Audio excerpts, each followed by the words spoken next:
Jair Bolsonaro é condenado pelo TSE por abuso de poder político e se torna inelegível por 8 anos. Muitas perguntas agora estão no ar. A primeira delas, esse julgamento foi justo? Os ministros foram imparciais e não tinham de fato nenhum interesse escuso nesse julgamento? E quem será que vai ocupar esse vácuo de poder político deixado por Bolsonaro na direita? Para você entender esse complexo xadrez na política nacional, confere aí o episódio de hoje.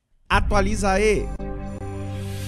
Fala galera, Tobi na área com mais um Atualiza aí no ar. E a notícia do momento, sem dúvida nenhuma, Bolsonaro inelegível, condenado pelo TSE.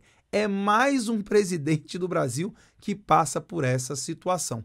Mas o interessante de tudo isso é que, fazendo uma comparação com o que houve alguns anos atrás, olha só a discrepância. Dilma Rousseff foi impeachmentada, ela perdeu o seu mandato, mas não se tornou inelegível, o que vai completamente contra a própria lei da ficha limpa. Já Bolsonaro, por abuso de poder político, acredito que nunca tenha tido um político condenado por essa situação. Quero saber, na sua opinião, se o motivo da condenação é justo. Para isso, vamos fazer a análise aí de um trecho de uma reportagem aí do G1. Se liga então aí na manchete. Política do G1. TSE condena Bolsonaro e o declara inelegível por 8 anos. Letrinhas pequenas, primeiro parágrafo. O Tribunal Superior Eleitoral, o TSE, cuidado para não confundir. Quem condenou o Bolsonaro foi o TSE, o Tribunal Superior Eleitoral, e não o STF, como você está acostumado aí, né? Condenou o ex-presidente Jair Bolsonaro do PL por abuso de poder político. O que seria abuso de poder político? E uso indevido dos meios de comunicação nesta sexta-feira, dia 30. Com a decisão, a corte declarou Bolsonaro inelegível por 8 anos até 2030. Olha só que coincidência, né? Esquisita aí. Bolsonaro, como está inelegível até 2030, pelo menos por enquanto, né? Ele ainda pode recorrer ao STF, o que também não faz muito sentido, né? Porque 2 dos ministros, aliás, 2 não, 3 dos ministros que irão julgá-lo lá no STF, caso ele recorra, já estavam no julgamento no TSE. Uma coisa meio esdrúxula, né? Da política brasileira. Enfim, agora no caso não da política, né, do judiciário. Mas o que acontece é, ele foi acusado de abuso de poder político. E qual foi o abuso que ele cometeu? Ele chamou uma reunião com embaixadores para falar sobre um ponto de vista que ele tinha das eleições. Isso é abuso de poder? O que de fato isso produziu do ponto de vista prático que tenha afetado no resultado das eleições que o tornaram inelegível? Faz sentido para você? Para mim não faz. Olha que o Bolsonaro tem muitos processos e muitas razões até para se tornar inelegível e até mesmo, na minha visão, ir parar na cadeia. Não faltam processos contra o Bolsonaro, mas esse, olha, pegaram um processo esdrúxulo para poder condená-lo. E detalhe, você sabe quem entrou com esse processo? Não foi o PT, não foi a extrema esquerda petista, foi o PDT. E você sabe quem é o candidato do PDT, provavelmente para as próximas eleições? Sim, o mesmo que concorreu na última. Ciro Gomes, aquele contraditório, que queria sequestrar o Lula, levá-lo a uma embaixada para que ele não fosse preso, mas que depois, quando não teve o apoio do Lula, disse que, na verdade, o Lula era corrupto sim. O Ciro Gomes com as suas contradições, basicamente tentando jogar aí e conseguir apoio na esquerda. Ele não vai ter apoio nem da esquerda, nem da direita, nem de ninguém. E por que a condenação do Bolsonaro pode ser até um risco político para o próprio PT? Porque essa dicotomia na política nacional, Lula e Bolsonaro, o bem contra o mal, e aí o bem você define quem você acha que é aí, eu com certeza acho que os dois são muito ruins, né? O Lula eu acredito que pior do que o Bolsonaro, se eu tiver que colocar aí numa régua, mas os dois muito ruins, na minha opinião. Quero saber a sua, eu sei que falar que os dois são ruins desagrada a maioria, inclusive da minha audiência, mas bom, essa é a minha opinião e eu vou dizer aqui. Agora, sem os dois podendo aí, né, rivalizar nesse cenário dicotômico do Brasil, pode chegar aí agora uma terceira via de fato, que não será mais a terceira via, porque um dos grupos, um dos polos, já não está mais dentro do jogo e pode sim pegar esse capital político que era do Bolsonaro. A rejeição do Lula é muito grande, assim como a rejeição do Bolsonaro era. Por isso, o melhor candidato para concorrer com o Bolsonaro é o Lula e o melhor candidato para concorrer com o Lula é o Bolsonaro. Eles se retroalimentam. Um outro candidato vindo de fora pode sim ganhar as eleições e ser um problema grande para o PT. Agora vamos lá. Segundo parágrafo, olha só o que diz aqui, ó. Bolsonaro foi condenado pela realização de uma reunião com embaixadores estrangeiros no Palácio da Alvorada, no qual, se liga nessa parte, difamou, sem provas, o sistema eleitoral brasileiro. O encontro, ocorrido em julho de 2022, foi transmitido pela TV oficial do governo. Deve ter sido a EBC, né? TV Brasil. Se liga aqui, o que eu penso disso aqui, ó? O Bolsonaro, de fato, fez essa reunião, uma reunião bem ruim, bem esdrúxula, pegou muito mal, né? Para a imagem do Brasil, pegou muito mal para o Bolsonaro, uma reunião sem nenhum tipo de preparação, assim, um negócio bem mal feito, tá? E aí vem aqui a grande questão, que difamou o sistema eleitoral brasileiro. Sim, ele fez a reunião para falar do sistema eleitoral brasileiro. Difamou o sistema? Sim, difamou o sistema. Agora vem a minha grande questão aqui, a minha dúvida. O que isso vai de contra a democracia? Porque os juízes que julgaram Bolsonaro o tempo todo falando sobre a questão da democracia. O que uma reunião com embaixadores e ele faz uma crítica ao sistema eleitoral, difama o sistema eleitoral e sequer apresenta provas, o que deixa a reunião ainda mais ridícula. De fato, ela foi ridícula. Mas se ele sequer apresentou provas, por que isso é de fato um crime? O sistema eleitoral não é uma pessoa que pode se ofender com críticas. E o sistema eleitoral brasileiro, agora a minha opinião, sim, é passível de críticas. E o que está acontecendo no Brasil nesse momento é que o sistema eleitoral virou um dogma, virou uma religião. Não pode ser contestado por ninguém. E nós precisamos sim contestar o sistema eleitoral até para que ele possa ser aprimorado. Agora entenda, você que está assistindo o vídeo e principalmente discorda, questionar o sistema eleitoral, dizer que ele precisa de melhorias e dizer que você não confia nele, você tem, na minha visão, completo direito de dizer que não confia nele, não significa que você não vai se sujeitar a ele. O Lula ganhou e foi eleito, né? Tá aí exercendo, tomou posse. O Bolsonaro nas eleições anteriores ganhou, né? Foi eleito, tomou posse. Então a gente se sujeita a ele. Agora a gente pode não concordar. E não concordando, nós podemos fazer críticas. Só que o Brasil está entrando numa situação de total controle da opinião pública, aonde você cria dogmas, você cria tabus e você não pode questionar a autoridade dos ministros do STF, que sim, estão usurpando em grande medida do poder e indo muito além do que deveriam fazer. O sistema eleitoral brasileiro, que sim, poderia ser melhor, ele é questionável. E o cidadão brasileiro precisa ter o direito de questioná-lo, de não questioná-lo, de confiar, de não confiar. Agora, a gente se sujeita, a não ser que apareça algo extremamente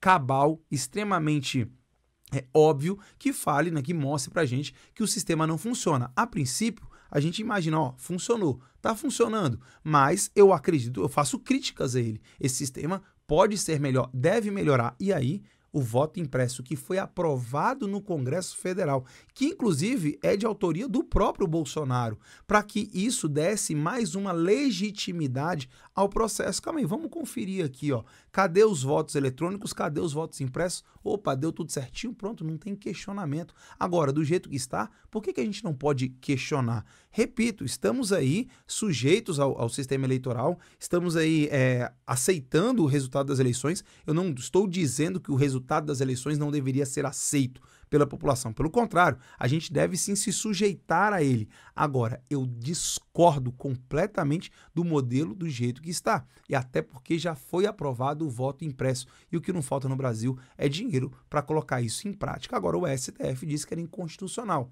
STF que tem aí muitas questões que precisam ser avaliadas. E foi isso que tornou o Bolsonaro inelegível uma reunião que ele fez, difamou o sistema eleitoral, fez críticas ao sistema eleitoral, e eu acredito ele que como chefe da nação ele pode fazer essas críticas. Por que ele não poderia fazer? Mas isso o levou aí a uma condenação de inelegibilidade. O que isso atingia a democracia?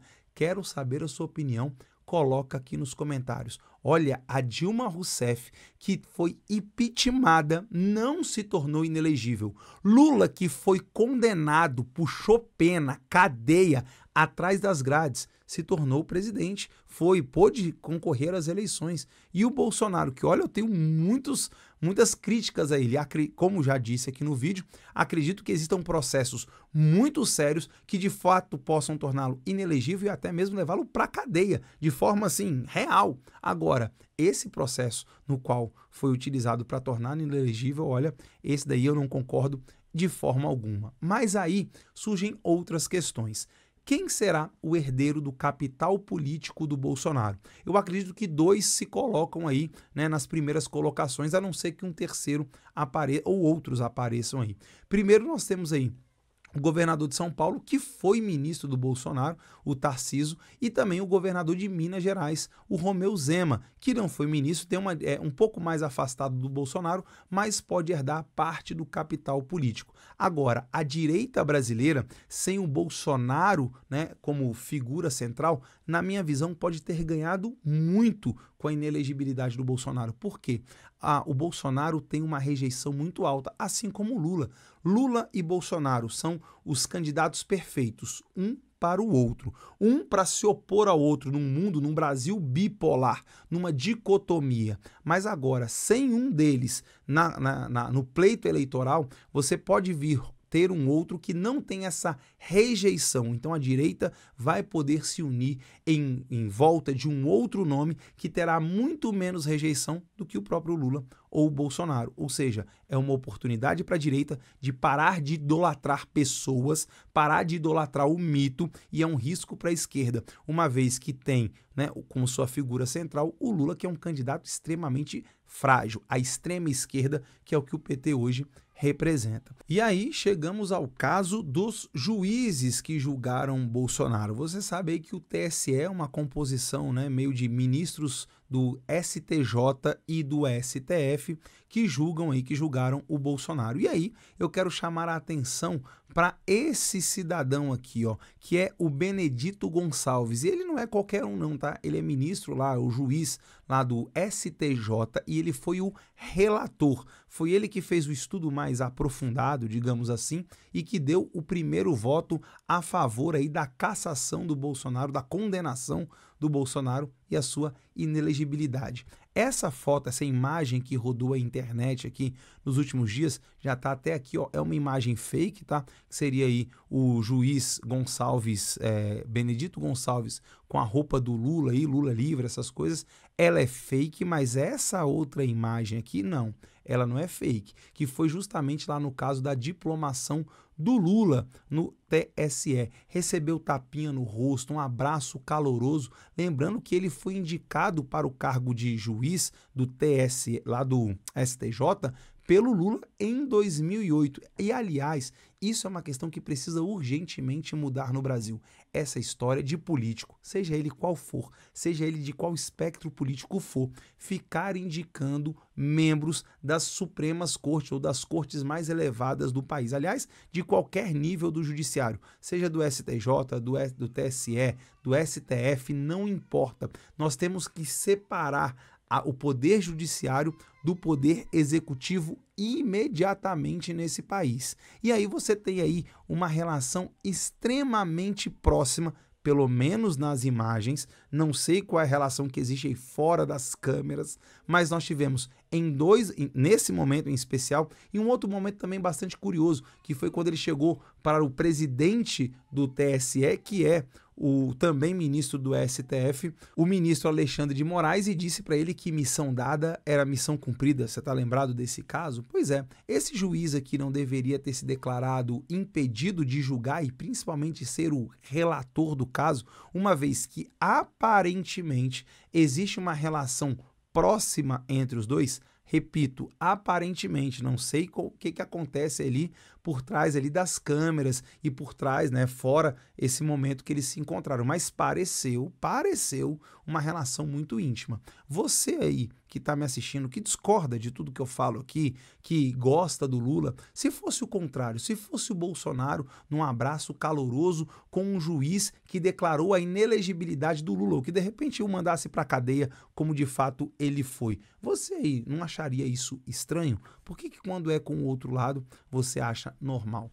Essa é uma questão que o Brasil precisa resolver urgentemente. A lei deve ser para todos, a ética deve ser para todos, independente da direita ou da esquerda. O Brasil vai muito mal nessa íntima relação entre os três poderes. Parece que os três poderes, em muitos momentos, ali se juntam justamente para defender interesses em comum. E aí não estou falando dos poderes, né, como instituição, e sim das pessoas que ocupam os cargos nesses poderes. Então você tem aí o presidente indicando o ministro do STJ, do STF, que depois o julga e aí rola compadrio, ou possivelmente rola compadrio, senadores que não avaliam, não abrem CPI, não julgam o ministro do STF porque tem rabo preso e são julgados com o tal do foro privilegiado pelo STF, ou seja, fica um jogo de cartas marcadas e nada no Brasil pode melhorar desse jeito. Bom, mas essa é a minha análise sobre isso. Quero saber a sua opinião. Os comentários aqui estão completamente abertos para você colocar a sua opinião. E claro, se você chegou até aqui e gosta do Atualiza E, se inscreve, é muito simples, é só você clicar aqui, ó, o logo do canal está aparecendo, clica, badala o sininho das notificações e deixa seu like, porque isso é importante demais. O que você achou da inelegibilidade do Bolsonaro? Quero saber sua opinião, coloca tudo aqui nos comentários. Tamo junto? Obrigado por ter chegado até aqui. Vídeo longo, muita coisa para explicar, mas eu volto amanhã com mais um episódio do Atualiza E. Tamo junto? Obrigado de coração, fica com Deus. Beijo do Toby e até a próxima.